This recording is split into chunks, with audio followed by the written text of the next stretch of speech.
Hello friends, welcome to target online exam. सिंधु घाटी सभ्यता में नेक्स्ट पॉइंट है आर्थिक जीवन और उद्योग। फर्स्ट पॉइंट है कहाँ से प्राप्त मिट्टी की मोहरों से व्यापारिक श्रेणियों का पता चलता है। बसाड़ से पता चलता है। नेक्स्ट है सिंधु सभ्यता की मुख्य फसल क्या थी। सिंधु सभ्यता की मुख्य फसल गेहूं और जौ थी। नेक्स्ट है मनुष्य ने सर्वप्रथम किस फसल की खेती की है। गेहूं की खेती की है। मनुष्य ने गेहूं के बाद किसकी खेती की है। जौ की खेती की है। मनुष्य ने सर्वप्रथम किस धातु का प्रयोग किया है। तांबे धातु का प्रयोग सर्वप्रथम किया है। नेक्स्ट है प्रागैतिहासिक अन्न उत्पादक स्थल कहाँ अवस्थित था। मेहरगढ़ कहाँ पर। पश्चिमी बलूचिस्तान। नेक्स्ट है सैंधववासी मिठास के लिए किसका प्रयोग करते थे। शहद का प्रयोग करते थे। नेक्स्ट है सिंधु सभ्यता में तौलिकाएं किस अनुपात में थी। 16 के अनुपात में थी। सिंधु सभ्यता के लोग यातायात के लिए किसका उपयोग करते थे। दुपहिया, चौपहिया बैलगाड़ी व भैंसा गाड़ी का प्रयोग करते थे। हड़प्पा के लोग कौन सी फसल में सबसे आगे थे। कपास की फसल में सबसे आगे थे। नेक्स्ट है सिंधु क्षेत्र में उत्पादित कपास को ग्रीक या यूनानी के लोग किस नाम से पुकारते थे। सिंडन के नाम से पुकारते थे।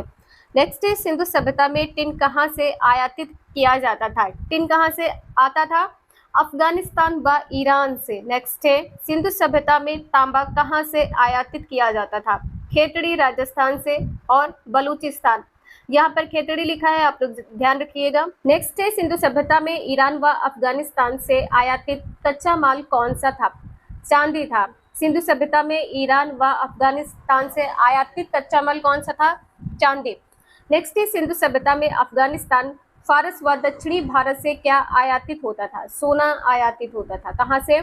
सिंधु सभ्यता में अफगानिस्तान, फारस व दक्षिण भारत से सोना आयातित किया जाता था। नेक्स्ट है सिंधु सभ्यता में सीसा कहाँ से आयातित होता था। सीसा कहाँ से आयातित होता था। ईरान, अफगानिस्तान और राजस्थान से।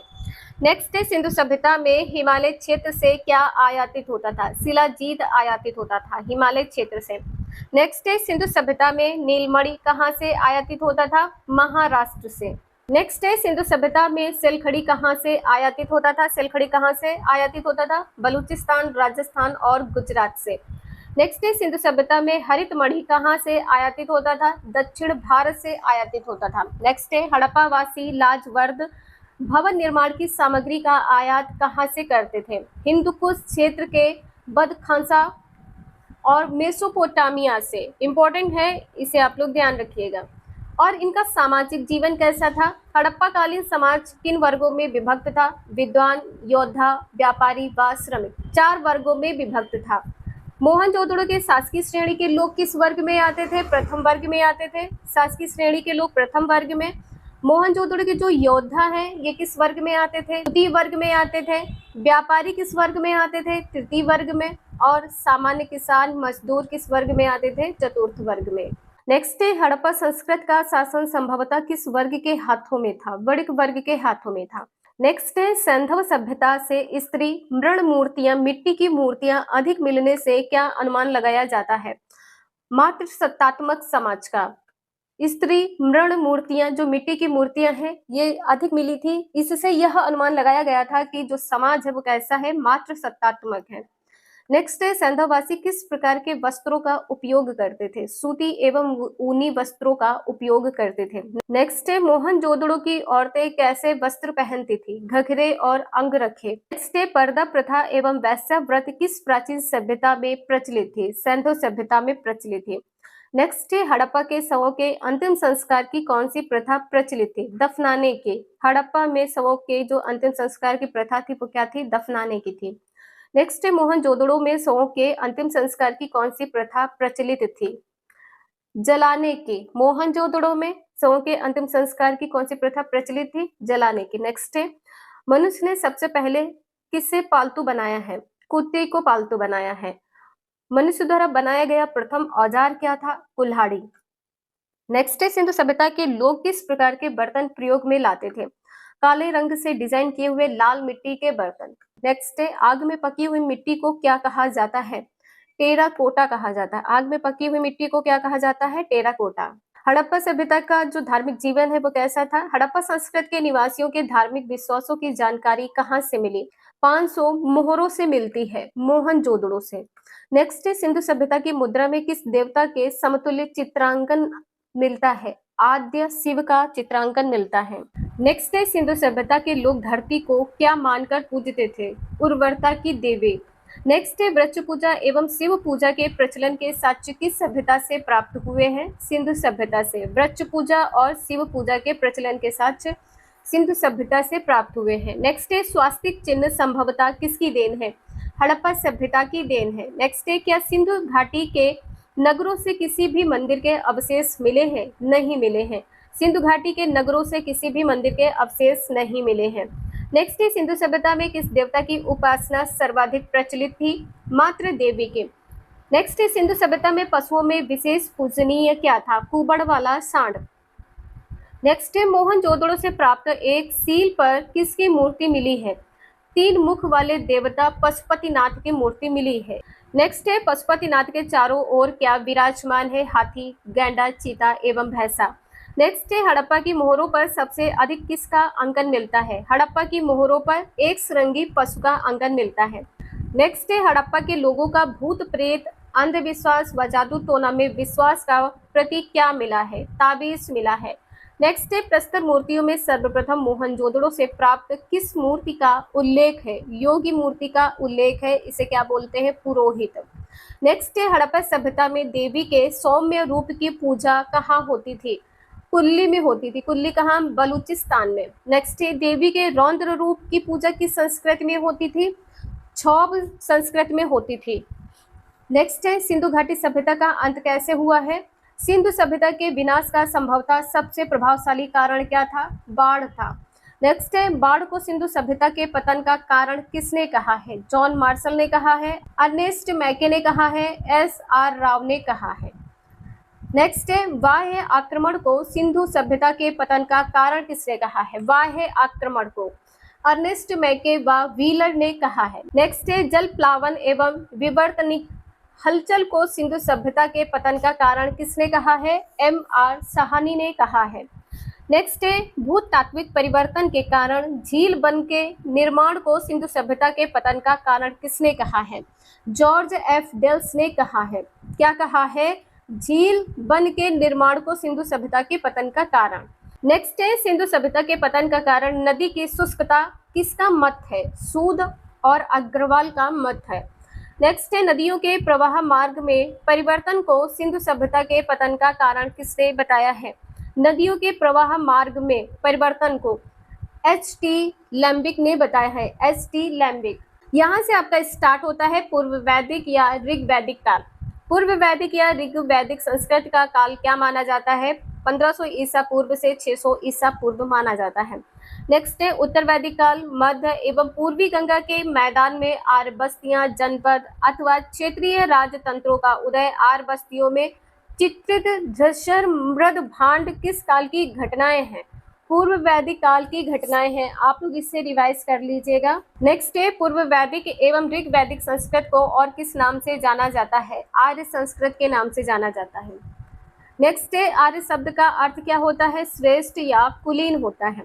नेक्स्ट है, आर्य भारत में संभवतः कहाँ से आए हैं? मध्य एशिया से आए हैं। आर्य कहाँ से आए हैं? मध्य एशिया से। नेक्स्ट है, उत्तरी ध्रुव प्रदेशों को आर्यों का देश किसने कहा है? बाल गंगाधर तिलक ने कहा है उत्तरी ध्रुव प्रदेश को। नेक्स्ट है, दयानंद सरस्वती किथ एवं पॉजिटर ने आर्यों का आद्य देश कहाँ बताया है? पामीर तिब्बत को बताया है। नेक्स्ट है, डॉक्टर अविनाश चंद्र एवं डॉक्टर संपूर्णानंद ने आर्यों का आदि स्थल किसे बताया है? सप्त सिंधु क्षेत्र को बताया है। नेक्स्ट है, पंडित गंगानाथ झा के अनुसार आर्यों का आदि स्थल कौन सा है? ब्रह्मार्षि देश है। नेक्स्ट है, डॉक्टर राजबली पांडे ने आर्यों का आदि स्थल किसे कहा है? मध्य प्रदेश को कहा है। आर्य भारत में सर्वप्रथम कहाँ बसे हैं? पंजाब में बसे थे। आर्यों की भाषा क्या थी? संस्कृत थी। आर्यों का मुख्य व्यवसाय क्या था? पशुपालन एवं कृषि था। आर्यों ने सबसे पहले किस धातु की खोज की थी? लोहा धातु की खोज की थी। भारत में लोहे का प्रयोग कब हुआ है? 1000 ईसा पूर्व में हुआ है। नेक्स्ट है, ऋग्वैदिक कालीन नदी कुंभा का आधुनिक नाम क्या था? कुंभा का आधुनिक नाम क्या था? काबुल था। नेक्स्ट है, ऋग्वैदिक कालीन नदी वितस्ता का आधुनिक नाम क्या था? वितस्ता का आधुनिक नाम है झेलम। ऋग्वैदिक कालीन नदी अस्किनी का आधुनिक नाम क्या था? चिनाब नदी। पुरुषणी का आधुनिक नाम क्या था? रावी नदी। पुष्करणी नदी का आधुनिक नाम क्या था? रावी नदी था। सुतुद्री का आधुनिक नाम क्या था? सतलज। सुतुद्री का आधुनिक नाम क्या था? सतलज। और विपाशा नदी का आधुनिक नाम क्या था? व्यास नदी। दृष्टद्वती को अब किस नाम से जाना जाता है? दृष्टद्वती को अब किस नाम से जाना जाता है? घग्गर नदी के नाम से जाना जाता है। ऋग्वैदिक कालीन नदी सुकोम का आधुनिक नाम क्या है? सुकोम का आधुनिक नाम क्या है? सोहन है। ऋग्वैदिक कालीन नदी गोमती का आधुनिक नाम क्या है? गोमल है। गोमती नदी का आधुनिक नाम क्या है? गोमल है। और रावी नदी अन्य किस नाम से जानी जाती है? यव्यवती। रावी नदी का अन्य नाम क्या है? यव्यवती है। ऋग्वेद में किस नदी को नदीतमा नदियों में प्रमुख कहा है? सरस्वती नदी को। नदियों में प्रमुख कौन सी नदी है? सरस्वती नदी है। नेक्स्ट है ऋग्वैदिक कालीन में राजनीतिक व्यवस्था। फर्स्ट पॉइंट है ऋग्वैदिक काल में सबसे छोटी प्रशासनिक इकाई क्या थी? सबसे छोटी प्रशासनिक इकाई कुटुंब या कुल थी। नेक्स्ट है पूर्व वैदिक काल में किस आधार पर कुटुंब, कुल या परिवार संगठित होते थे? रक्त संबंध के आधार पर। कुटुंब, कुल, परिवार का मुखिया या प्रधान क्या कहलाता था? कुलप कहलाता था। नेक्स्ट है अनेक कुटुंब, कुल या परिवारों को मिलाकर कई इकाई का निर्माण होता था, क्या कहते थे? ग्राम कहते थे। नेक्स्ट है ग्राम या गांव का मुखिया क्या कहलाता था? ग्रामीणी कहलाता था। अनेक ग्रामों को मिलाकर किस इकाई का निर्माण होता था? अनेक ग्राम जब मिलते थे तो किस इकाई का निर्माण होता था? विस इकाई का निर्माण होता था। विस का मुखिया कौन होता था? विस्पति होता था। अनेक विषों का समूह क्या कहलाता था? जन या कबीला कहलाता था। और जन या कबीला का मुखिया कौन होता था? राजा या राजन होता था। ऋग्वैदिक काल में किसको गोप, गोपती, जनराजन नाम से भी जाना जाता था? राजा या राजन को। नेक्स्ट है ऋग्वैदिक काल में किस जनतांत्रिक संस्था का मुख्य कार्य न्याय करना था? सभा। किस जनतांत्रिक संस्था का? सभा का मुख्य कार्य क्या था? न्याय करना। नेक्स्ट है ऋग्वैदिक काल में किस जनतांत्रिक संस्था का मुख्य कार्य राजा का निर्वाचन करना, उस पर अंकुश रखना, प्रशासन में उसकी सहायता करना था? कौन सी थी? समिति थी। ऋग्वैदिक काल में कौन सी जनतांत्रिक संस्था मुख्यतः धार्मिक एवं सैनिक महत्व का कार्य करते थे? विदथ थी। विदथ। नेक्स्ट है किस काल में सभा को आपत्ति या आवेश भी कहा जाता था? ऋग्वैदिक काल को कहा जाता था। किस काल को? सभा को आपत्ति या आवेश भी कहा जाता था, ऋग्वैदिक काल को। और इसका सामाजिक जीवन कैसा था? कौन सा समाज पितृ सत्तात्मक था जिसमें संयुक्त परिवार का प्रचलन था? आर्यों का समाज। नेक्स्ट है ऋग्वैदिक काल में परिवार की सबसे छोटी इकाई क्या थी? कुल थी। नेक्स्ट है ऋग्वैदिक काल में गृह का मुखिया कौन होता था? पिता होता था। किस काल में परिवार में पत्नी का विशेष महत्व था और उसके बिना यज्ञ पूर्व नहीं होता था? ऋग्वैदिक काल में। नेक्स्ट है ऋग्वैदिक काल में किसको घर एवं गृहस्थी कहा गया है? पत्नी को कहा गया है। नेक्स्ट है कौन सा समाज प्रारंभ में गौर वर्ण, आर्य और प्रश्न वर्ण अनार्य में विभाजित था? ऋग्वैदिक समाज। नेक्स्ट है किस वेद में 10वें मंडल में पुरुष सूक्त सर्वप्रथम चारों वर्णों ब्राह्मण, क्षत्रिय, वैश्य और शूद्र का उल्लेख मिलता है? ऋग्वेद में मिलता है। नेक्स्ट है ऋग्वैदिक काल में किस वर्ण का कार्य अध्ययन, अध्यापन, पूजा पाठ, यज्ञ करना, दान लेना आदि था? ब्राह्मण। ब्राह्मण वर्ण का कार्य क्या था? अध्ययन, अध्यापन करना, पूजा पाठ करना, यज्ञ करना, दान लेना। नेक्स्ट है ऋग्वैदिक काल में किस वर्ण का कार्य रक्षा करना, युद्ध करना, प्रशासन का संचालन करना था? क्षत्रिय का कार्य था। नेक्स्ट है ऋग्वैदिक काल में किस वर्ण का प्रमुख कार्य उत्पादन करना था? वैश्य। किस वर्ण का प्रमुख कार्य उत्पादन करना था? वैश्य का। नेक्स्ट है ऋग्वैदिक काल में किस वर्ण का सभी वर्णों की सेवा करना था? सभी वर्णों की सेवा करना किसका कार्य था? शूद्र का था। और इनका आर्थिक जीवन कैसा था? ऋग्वैदिक आर्यों का मुख्य व्यवसाय क्या था? पशुपालन था। पशुओं को कहाँ रखा जाता था? गोष्ठ में रखा जाता था, जिसे पशुशाला कहते हैं। आर्यों के लिए सबसे महत्वपूर्ण पशु कौन था? गाय। और आर्यों के लिए वस्तु विनिमय का माध्यम कौन सा पशु था? वस्तु विनिमय का माध्यम भी क्या था? गाय था। नेक्स्ट है किस पशु को खोजने को गविष्ट कहा गया है? गविष्ट किसे कहा गया है? गाय को कहा गया है। नेक्स्ट है ऋग्वेद के किस मंडल में कृषि विषयक साक्ष्य मिले हैं? किस मंडल में? 1, 4 और 10। 1, 4 और 10वें मंडल में कृषि विषयक साक्ष्य मिले हैं। आर्यों का व्यापार वाणिज्य किस वर्ग के हाथों में था? पणिह के हाथों में था। धातुओं का कार्य करने वाले को क्या कहते थे? धातुओं का कार्य करने वाले को क्या कहते थे? कर्मकार कहते थे। नेक्स्ट है कपड़ा बुनने का उद्योग किस नाम से जाना जाता था? वाशोवाय के नाम से जाना जाता था। नेक्स्ट है कढ़ाई बुनाई का कार्य क्या कहलाता था? पेशकारी कहलाता था। नेक्स्ट है चमड़े की वस्तुएं कौन बनाते थे? तक्षज बनाते थे। तक्षज चमड़े की वस्तुएं बनाते थे। नेक्स्ट है दवा बनाने वाले को किस नाम से जाना जाता था? भीषज के नाम से जाना जाता। दवा बनाने वाले को किस नाम से जाना जाता था? भीषज। आर्यों में विनिमय के माध्यम के रूप में किसका उल्लेख हुआ है? निष्क का उल्लेख हुआ है। नेक्स्ट है धार्मिक जीवन कैसा था? किस काल में देवियों की तुलना में देवताओं की अधिक महत्ता थी? ऋग वैदिक काल में। नेक्स्ट है किस काल के देवी देवता प्राकृतिक शक्तियों के प्रतीक है? ऋग वैदिक काल में। ठीक है, प्राकृतिक शक्तियों के प्रतीक किस काल में है? ऋग वैदिक काल में। आर्यों ने सर्वप्रथम किसको अपना देवता माना है? आर्यों ने अपना देवता आकाश को माना है। किस वेद में आकाश और पृथ्वी को संयुक्त रूप से द्यावा पृथ्वी माता और पिता कहा है? द्यावा पृथ्वी किस वेद में कहा गया है? ऋग्वेद में। नेक्स्ट है किस रूप में सूर्य का दिन में व्यक्त रहने वाला रूप और अव्यक्त रूप दोनों समाये थे? सविता में समाये थे। किस रूप में? सविता रूप में। नेक्स्ट है ऋग्वेद के किस प्रसिद्ध मंत्र की रचना सविता की स्तुति में की गई है, जिसमें बुद्धिदान की याचना की गई है? गायत्री मंत्र में। नेक्स्ट है किस देवता को हिरण्य दंत सुनहरे दांतों वाला, भुवन चक्षु, सर्वहंटा, जात देवस, चर अचर के ज्ञाता, धवनाह ग्रहपति कहा है? अग्नि को कहा है। नेक्स्ट है ब्रह्म यज्ञ, देव यज्ञ, पितृ यज्ञ, मनुष्य यज्ञ, भूत यज्ञ किसके द्वारा किए जाते थे?